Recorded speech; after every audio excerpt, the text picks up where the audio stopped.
आरुषी, अपूर्णांकाची बेरीज, वजाबाकी, गुणाकार आणि भागाकार आपल्याला करून दाखवायचा आहे. ओके, तर तू काय करणार आहेस? अपूर्णांकाची बेरीज तुला करायची आहे.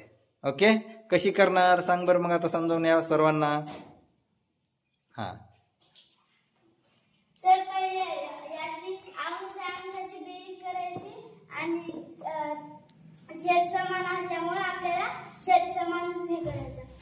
छेद जशाला तसा लिहायचा. बर, लिही बरं मग. 4 आणि 3 7. म्हणून इथे 7 येतात. 7 इथं छेद समान आहे म्हणून आपण पण छेद दशाला तसा. बरं, व्हेरी गुड. हा, त्याच्यामुळे छेद 5. 7 आणि छेद 5. व्हेरी गुड, छान. ये चला, वजाबाकी कोण करणार आहे? सिद्धिका. बर, कशी करायची सांग बरं.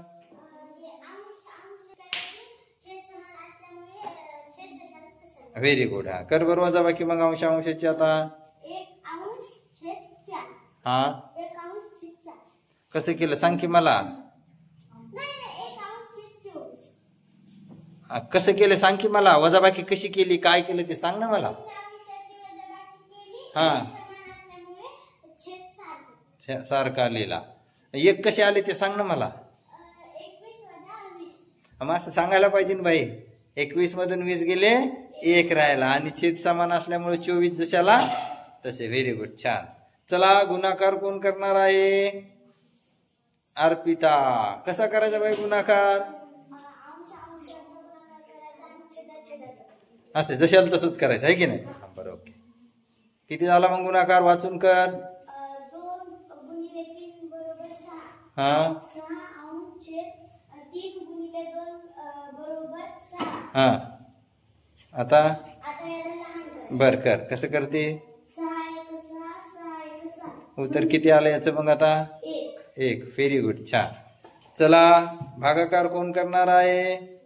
कोणताही भागाकाराचा पूर्णांक वाच बरं. 6 अंश छेद 5 हा, भागिले 4 अंश छेद 3. हा, काय करायचं मग आता आपल्याला? तर मग आपण याची पलटी मारून घेऊ. म्हणजे काय करतात, त्याला काय म्हणतात? याचा गुणाकार. बर, मांड मग आता. चल. हा, पहिला अपूर्णांक जशाला तसा मांडला. हा, याच्यानंतर मग गुणिले. हा, गुणाकार व्यस्त. हा, मग याची पलटी मार. बर.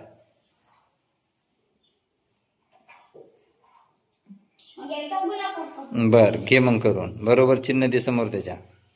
हा, 18. हा, आणि 5 चौक 20. हा, बर. हे आलं आता याचं उत्तर. बरोबर आहे. आता याला संक्षिप्त रूप म्हणजे लहान करता येईल का रे आणखी? बघ बरं. कर बर मग. कर. बरोबर आहे, येते. 20. हा, 18. हा, म्हणजे किती उत्तर आलेलं आहे? 9 अंश छेद 10. व्हेरी गुड, छान. बस.